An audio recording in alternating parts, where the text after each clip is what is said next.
Good morning guys, welcome to Target Alert YouTube channel. आज इस channel में हम लोग एक वैकेंसी के बारे में बात करेंगे जिसमें इंडियन ऑयल कॉरपोरेशन लिमिटेड का जो वैकेंसी आया है, जिसमें अप्रेंटिस का वैकेंसी आया हुआ है, उसके बारे में हम लोग आज इस वीडियो में डिटेल में जानेंगे। तो ये जो वैकेंसी आया है वो ईस्टर्न रीजन का आया हुआ है। इसमें 3 वैकेंसी आप लोग देखेंगे, जो एक टेक्नीशियन अप्रेंटिस का होगा, ग्रेजुएट अप्रेंटिस का होगा और तीसरा होगा ट्रेड अप्रेंटिस का। आगे हम लोग देखते हैं कि कौन कौन सी स्टेट के लिए कितना कितना वैकेंसी आया है, इसका डिटेल में हम लोग बात करेंगे। एक्चुअली मैं हर एक स्टेट का आपको क्लियर मतलब बोल के इस वीडियो में बताऊंगा नहीं, इसलिए क्योंकि अगर कोई एक एक स्टेट का बताया जाए तो बहुत लंबा हो जाएगा वीडियो। तो हम लोग कुछ कुछ स्टेट का देखते हैं, बाकी आप इस वीडियो में ये इस इमेज के माध्यम से आप लोग देख सकते हैं। तो हम लोग देखते हैं वेस्ट बंगाल का।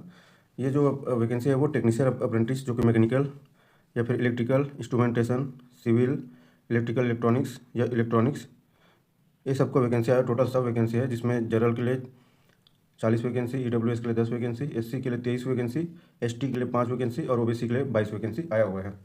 इसी प्रकार हम लोग जो देखते हैं ट्रेड अप्रेंटिस का।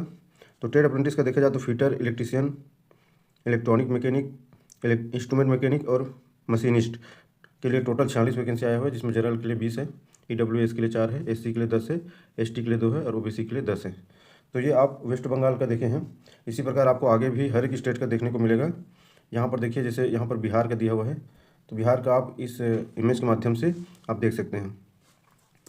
बाकी ये आपका उड़ीसा का हो गया, है ना। उड़ीसा का भी आप इसी तरह देख सकते हैं। आगे देखते हैं तो इसमें झारखंड का दिया हुआ है और असम का दिया हुआ है, सिक्किम और त्रिपुरा का भी आप यहाँ पर देख सकते हैं। ये आपका नागालैंड का है, मिजोरम का है, मेघालय का है। और आगे हम लोग देखेंगे तो ये आपका मणिपुर का हो गया, अरुणाचल प्रदेश हो गया, है ना। और लास्ट में हम लोग देखते हैं जो union territory Andaman Nicobar island का, यहाँ पर जितना भी वैकेंसी आया हुआ है वो दिया हुआ है।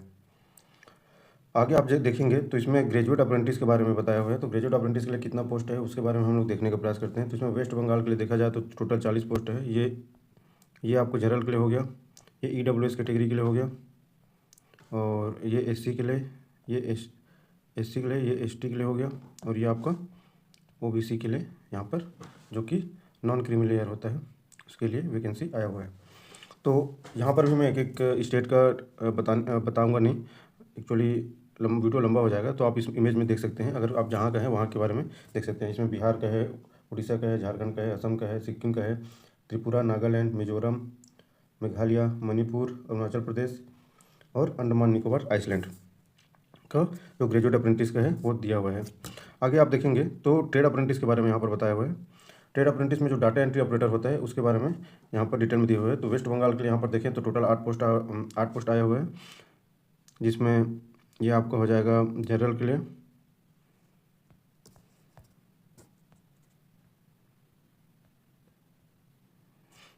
तो यहाँ पर 6 पोस्ट जनरल के लिए हो जाएगा। एससी के लिए ईडब्ल्यूएस कैटेगरी के लिए वैकेंसी नहीं, एससी के लिए 1 है, एसटी के लिए भी वैकेंसी नहीं, और यहाँ पर ओबीसी के लिए 1 पोस्ट है। इस प्रकार टोटल 8 पोस्ट यहाँ पर दिया हुआ है। इसको भी मैं एक एक करके नहीं बताऊँगा, आपको इस इमेज से देखना होगा कि आप कौन सी स्टेट से और आपके लिए कौन कौन सा पोस्ट आया हुआ है। तो यहाँ पर भी बिहार का, उड़ीसा, झारखंड, असम, सिक्किम, त्रिपुरा, नागालैंड, मिजोरम, मेघालय, मणिपुर, अरुणाचल प्रदेश और अंडमान निकोबार का यहाँ पर दिया हुआ है। ये एक्चुअली फ्रेशर के लिए है, ये जितना बता रहा हूँ वो फ्रेशर के लिए है। आगे इसमें दिया हुआ है कि जो स्किल सर्टिफिकेट होल्डर है, जिसके पास स्किल है पहले से, जिसको जो सर्टिफाइड है पहले से, उसके लिए अलग से वैकेंसी आया हुआ है। तो वो भी वेस्ट बंगाल से लेकर पूरा अंडमान निकोबार तक आप देख सकते हैं, जिसमें लिमिटेड यहाँ पर वैकेंसी आया हुआ है। जो वेस्ट बंगाल, बिहार, उड़ीसा और झारखंड और एक असम, ये 5 ही स्टेट का यहाँ पर वैकेंसी आया हुआ है। बाकी के लिए कोई वैकेंसी नहीं है, जो स्किल सर्टिफिकेट होल्डर है उसके लिए।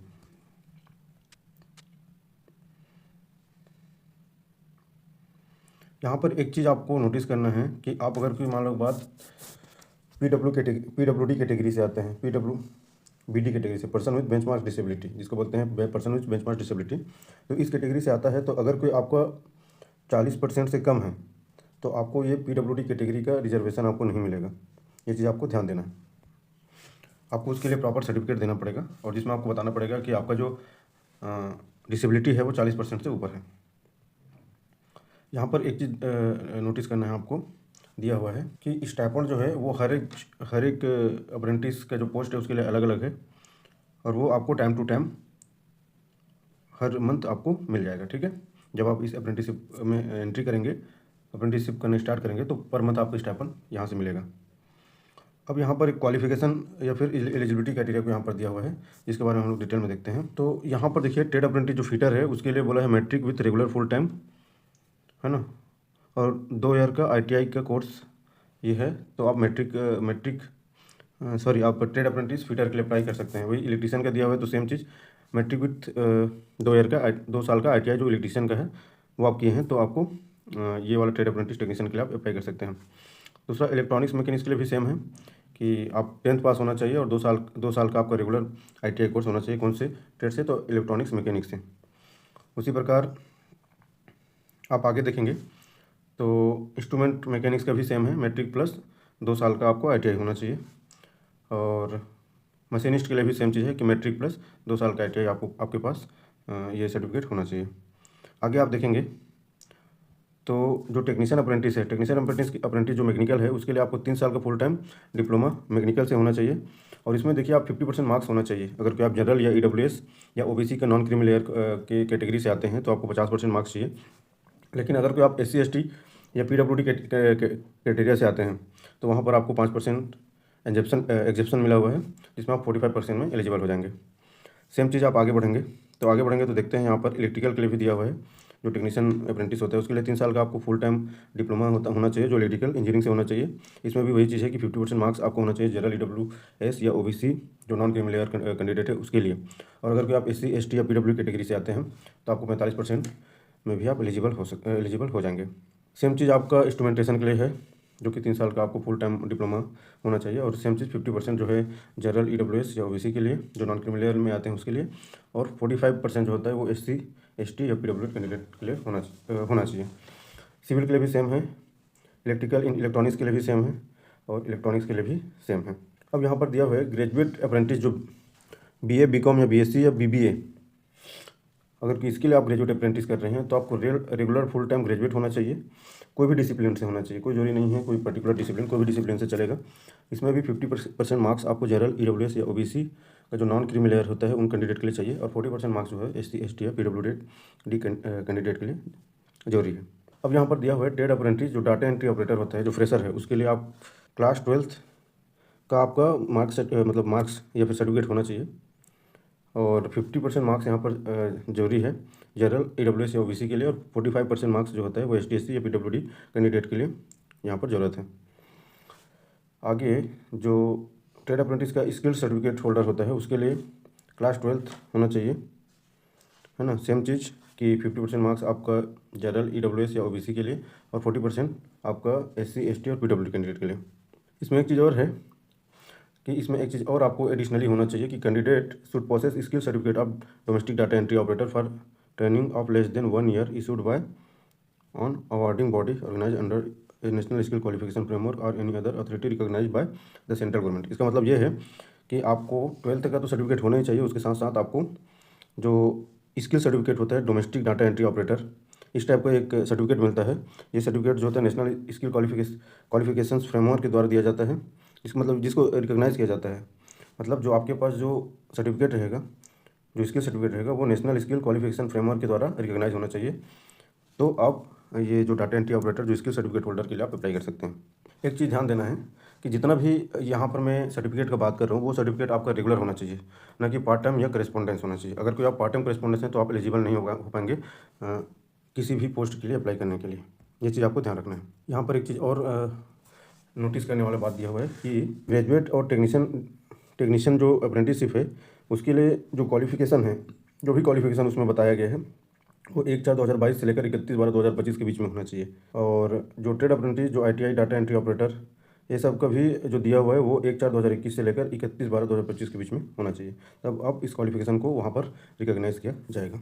ठीक है। अब यहाँ पर एक चीज़ और दिया हुआ है कि candidate processing higher professional qualification such as BE BTech MBA equivalent और MCA CA ICWA LLB और any such equivalent qualification are pursuing higher qualification or having completed the same on the before joining the apprenticeship training shall not be eligible। यहाँ पर दिया हुआ ये है कि अगर कोई आप BE BTech या MBA या इसका इक्विवेलेंट जैसे MCA या फिर ICWA LLB इस टाइप का कुछ भी क्वालिफिकेशन आपके पास है, इसका मतलब यह है कि आप हायर क्वालिफिकेशन आपके पास है, और अगर कोई हायर क्वालिफिकेशन आप कंप्लीट करके बैठे हैं या तो फिर आप कंप्लीट कर रहे हैं तो भी आप इस जो अप्रेंटिसशिप ट्रेनिंग में एलिजिबल नहीं होंगे। सिंपल सी बात है, अगर कोई आपके पास हायर क्वालिफिकेशन है तो भी आप इस ट्रेनिंग में एलिजिबल नहीं होंगे और आपको वहाँ पर मेंशन करना होगा, आपको बताना होगा कि आपके पास हायर एजुकेशन है। इन केस अगर कोई ऑर्गेनाइजेशन को बाद में पता चला कि आपके पास हायर एजुकेशन है और आप इस अप्रेंटिसशिप में एंट्री कर रहे हैं या फिर इसमें एडमिट हो गए हैं, तो अगर कोई बाद में पता चला अगर कोई ऑर्गेनाइजेशन को, तो हो सकता है आपका जो अप्रेंटिसशिप है वो कैंसिल कर दिया जाए। इसमें एज जो क्राइटेरिया है वो 18 साल से लेकर 24 साल है और जो 18 साल से 24 साल जो है वो 31/12/2025 के बीच में होना चाहिए। एज रिलैक्सेशन इसमें दिया हुआ है, जो 5 साल का एज रिलैक्सेशन जो ST/SC कैंडिडेट है उसके लिए है, और OBC जो नॉन क्रिमिनल है उसके लिए 3 साल का एज रिलैक्सेशन दिया हुआ है। 27 साल तक आप मैक्सिमम आप अप्लाई कर सकते हैं, ठीक है। और PWD कैटेगरी का जो कैंडिडेट है उसके लिए 10 साल का एज रिलैक्सेशन है, जो कि ST/SC PWD के साथ साथ अगर कोई ST/SC कैटेगरी से आता है, और अगर कोई PWD के साथ साथ अगर कोई वो OBC नॉन क्रिमिनल कैटेगरी से आता है तो उसके लिए 13 साल का एज रिलैक्सेशन दिया हुआ है। अब ये जो अप्रेंटिसशिप पीरियड होता है वो 12 मंथ का होगा, मतलब 1 साल का आपका अप्रेंटिसशिप रहेगा, ठीक है। इसका सिलेक्शन प्रोसीजर क्या होता है, तो इसमें जो सिलेक्शन प्रोसीजर होता है वो मेरिट के आधार पर होगा, ना कि इसमें लिखा हुआ है there will be no written test और इंटरव्यू। इसमें कोई भी रिटन टेस्ट नहीं होगा या इंटरव्यू भी नहीं होगा। इसमें जो भी सिलेक्शन होगा वो मेरिट के आधार पर होगा। जब सपोज आप 12th लेवल पे अप्लाई कर रहे हैं तो 12th पे जिसका जितना ज़्यादा परसेंटेज रहेगा उसको वहाँ पर रिकॉग्निशन मिलेगा, उसको आप वहाँ पर प्रायोरिटी मिलेगा। तो इसका जो लास्ट डेट एप्लीकेशन फिलअप करने का है वो 9 जनवरी 2026 है। ये चीज़ आपको ध्यान देना है। यहाँ पर दिया हुआ है the candidate should have the scan copies of safe attested photo copies of the following document. कुछ डॉक्यूमेंट आपको रखना पड़ेगा। 10th का सर्टिफिकेट आपको रखना पड़ेगा, जो भी डिग्री या डिप्लोमा है उसका सर्टिफिकेट आपको सेल्फ अटेस्टेड करके देना पड़ेगा। कास्ट सर्टिफिकेट रहेगा जो कि सेंट्रल फॉर्मेट में होना चाहिए। PWD का सर्टिफिकेट सेंट्रल फॉर्मेट में होना चाहिए। EWS सर्टिफिकेट जो होता है वो भी सेंट्रल फॉर्मेट में आपको देना पड़ेगा। पैन कार्ड, आधार कार्ड का आपको जरूरत पड़ेगा, और रिसेंट फोटो है जो पासपोर्ट साइज फोटो रहेगा वो चीज़ का आपको जरूरत पड़ेगा, और आपका सिग्नेचर जो ब्लू इंक में होना चाहिए वो चीज़ आपको वहाँ पर देना पड़ेगा। अदर रिक्वायरमेंट में यहाँ पर दिया हुआ है candidate should have the pan card होना चाहिए कैंडिडेट के पास में। कैंडिडेट के पास में आधार कार्ड भी होना चाहिए। कैंडिडेट के पास में बैंक अकाउंट जो कि आधार से लिंक होना चाहिए, और चेकबुक भी होना चाहिए जिसमें उसका नाम प्रिंट हो। ये चीज़ आपको ध्यान देना है।